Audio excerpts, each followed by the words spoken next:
4.5 लाख नियोजित शिक्षकों को हम लोगों ने राजकीय कर्मी का दर्जा हम लोगों ने दिया। आईटी, स्पोर्ट्स, टूरिज्म पॉलिसी हम लोगों ने बनाया। नीतीश जी का ऑफर रहेगा कि नहीं राजा? कोई मतलब नहीं भाई, अब सीधे चुनाव होगा, जनता चुनेगी। मीसा भारती बार बार वो बोल रहे हैं कि वो परिवार के सदस्य है, वो संभव। अरे भाई, व्यक्तिगत रूप से अलग है, राजनीतिक रूप से कोई मतलब नहीं है। आलमी मरकज हो, विकास मित्र हो, टोला सेवक हो, शिक्षा मित्र हो, ममता आशा, इनके आय को भी हम लोगों ने दुगुना किया उस 17 महीने की सरकार में। पहली बार देश में जाति आधारित गणना हुई उस 17 महीने में, और पहली बार देश में सबसे ज्यादा 75% आरक्षण की सीमा हम लोगों ने बढ़ाने का काम किया। हम लोगों की शुरू से मांग रही थी कि भाई बिहार को विशेष राज्य का दर्जा दीजिए, विशेष पैकेज दीजिए। वही बात नीतीश जी कहते थे कि बिहार को मिलना चाहिए, नहीं तो हम पद यात्रा निकालेंगे। आज तो खुद वो सरकार में बैठे केंद्र, तो देगा कौन? तो ये पैसा जो है अधिकारियों की लूट की छूट की यात्रा है। ये प्रगति यात्रा नहीं, ये दुर्गति यात्रा है।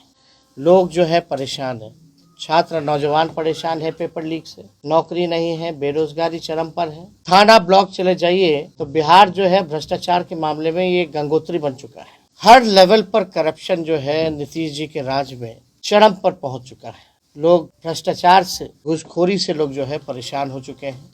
आप देखिएगा लॉ एंड ऑर्डर की स्थिति, अपराधी जो है बेलगाम हो चुके हैं। यहाँ क्रिमिनलों का डिसऑर्डर हो चुका है लॉ एंड ऑर्डर का। जनता ने 20 साल मौका दिया। 20 साल कोई मामूली समय नहीं होता। और 11 साल केंद्र में, यहाँ बिहार के भी मंत्री हैं केंद्र में, डबल इंजन की सरकार चल रही है, 2 उप मुख्यमंत्री हैं, फिर भी इस सरकार में कोई काम नहीं हो रहा। हम लोगों का जब 17 महीने जो कार्यकाल था, वही छात्र अभ्यर्थियों के चेहरे पर खुशियां होती थी, उम्मीद होती थी। वही गांधी मैदान पटना का लोगों के हाथ में नियुक्ति पत्र मिलता था, रोजगार मेला लगता था। आज वही गांधी मैदान में अभ्यर्थियों को पकड़ पकड़ के पीटा जा रहा है ठंड में। लोगों के आंख में आंसू है, निराशा छाई हुई है। हम लोगों ने 17 महीने में 5 लाख लोगों को सरकारी नौकरी, 3 लाख नौकरी प्रक्रियाधीन, ये वही प्रक्रियाधीन नौकरियां हैं जो बीपीएससी का भी निकल रहा है। 4.5 लाख नियोजित शिक्षकों को हम लोगों ने राजकीय कर्मी का दर्जा हम लोगों ने दिया। आईटी, स्पोर्ट्स, टूरिज्म पॉलिसी हम लोगों ने बनाया। जितने आंगनबाड़ी हो, आलमी मरकज हो, विकास मित्र हो, टोला सेवक हो, शिक्षा मित्र हो, ममता आशा, इनके आय को भी हम लोगों ने दुगुना किया उस 17 महीने की सरकार में। 50,000 करोड़ का निवेशकों को बुला करके हम लोगों ने एमओयू साइन कराया उस 17 महीनों में। पहली बार देश में जाति आधारित गणना हुई उस 17 महीने में, और पहली बार देश में सबसे ज्यादा 75% आरक्षण की सीमा हम लोगों ने बढ़ाने का काम किया।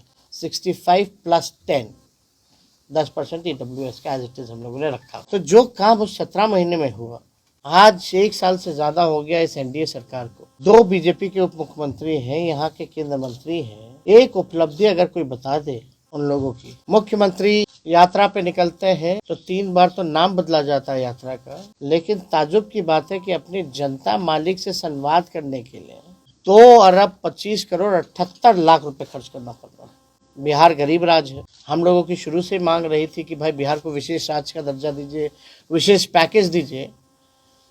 वही बात नीतीश जी कहते थे कि बिहार को मिलना चाहिए, नहीं तो हम पद यात्रा निकालेंगे।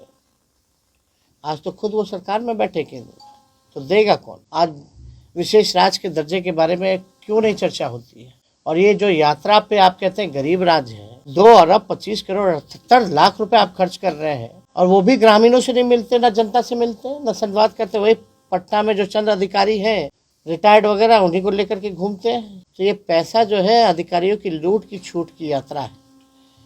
ये प्रगति यात्रा नहीं, ये दुर्गति यात्रा है। डीके बॉस के बारे में बोल रहे हैं, आज नहीं, आने वाले समय में हम जरूर करेंगे, और हमारे पास एविडेंस है, पुख्ता चीजें कैसे ये खेला हो रहा है, डीके बॉस कैसे वसूली हो रहा है, डीके टैक्स कैसे लग रहा है बिहार में, इसके बारे में जरूर सबके सामने सार्वजनिक हम जरूर करेंगे। दिल्ली में आरजेडी की भूमिका क्या है?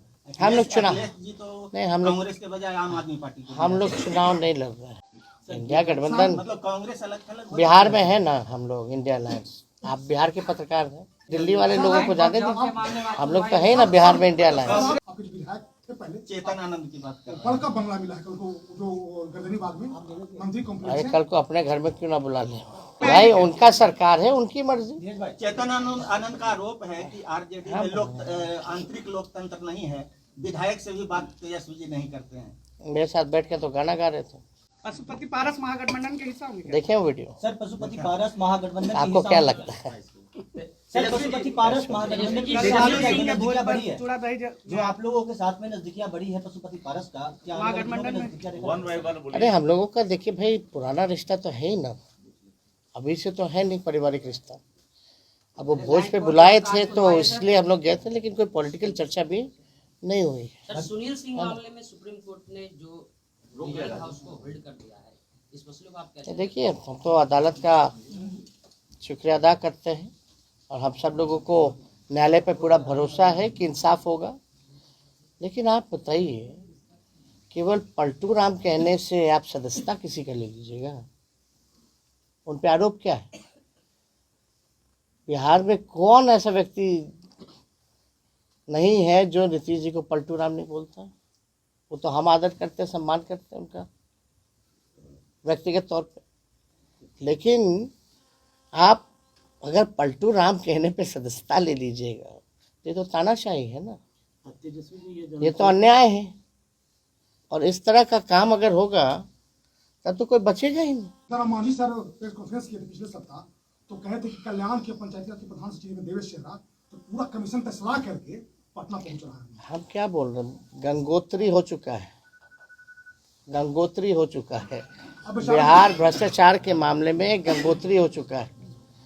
तो देखिए, चाहे जीतन राम मांझी जी हो या कोई हो, इस पे हम टिप्पणी नहीं करना चाहते कौन क्या कहना, लेकिन सच्चाई तो यही है।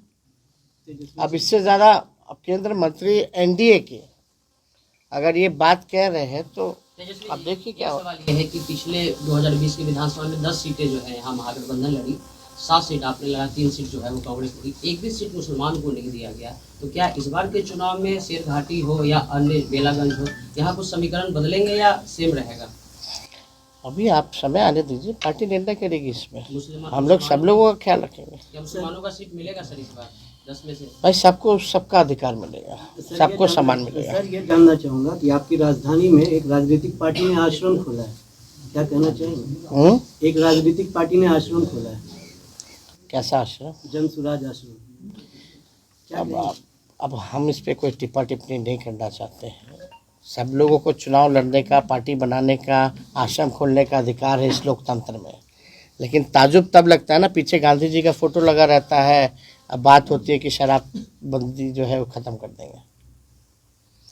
महात्मा गांधी का पीछे तस्वीर, अब बात करते हैं शराबबंदी ख़त्म करने की। ये तो बापू की विचारधारा नहीं है। खैर, इस पे ज़्यादा टिप्पा टिप्पणी हमको नहीं करना। नीतीश जी का ऑफर रहेगा कि नहीं राजा? कोई मतलब नहीं भाई, अब सीधे चुनाव होगा, जनता चुनेगी। मीसा भारती बार बार वो बोल रहे हैं कि वो परिवार के सदस्य है, वो संभव। अरे भाई, व्यक्तिगत रूप से अलग है, राजनीतिक रूप से कोई मतलब नहीं है ना। लैंड फॉर जॉब के मामले में आज सुनवाई है सर, हर महीने होता है।